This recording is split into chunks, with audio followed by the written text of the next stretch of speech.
وحكم بلا بدنا هالكن كقرن dahashiil shirkadda dahashiil waa shirkad caan ah oo la yaqaan oo xawlaada ka shaqeysa ganacsi kalena shaqooyin kale private bank bay leeyihiin sidee ay u noqotay shirkadani mid ka qayb qaadata corruption ka Soomaaliland shirkadaas anigu horta intii bariga hore wanaag badan baan u hayay waxaan ogaa ADS-ki marka Mareykanka iyo meelahan joognay oo in lacag bedeli kareen shirkadaas wax fiican bay qabatay runtii bilowgii hore wax badan oo aad iyo aad loogu mahadnaqay muddo qabatay laakiin hadda waxay isugu biirogtay horta mar waa shirkadii dawladdan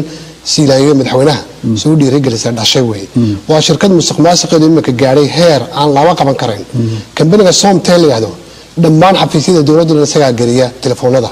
every minister sidoo warka lagu soo sheegay xildhibaanada badankoodu waxay haystaan cell phone u leeyahay Somtel oo lacag ba laga qaadan waxay leeyihiin calow حساب حد عن حد لهن عشور هو تهبط على شركة waxay soo dejiso ma bixiso waxay kale leeyahay shaqaalaha u shaqeeyo aan tayaysnayn oo mushaharada ugu yar wadanka qaata marka calaw shirkadaas waa shirkad ka qayb qaadatay corruption aad iyo aad u badan waana shirkad ku mashquulsan imika danaha guud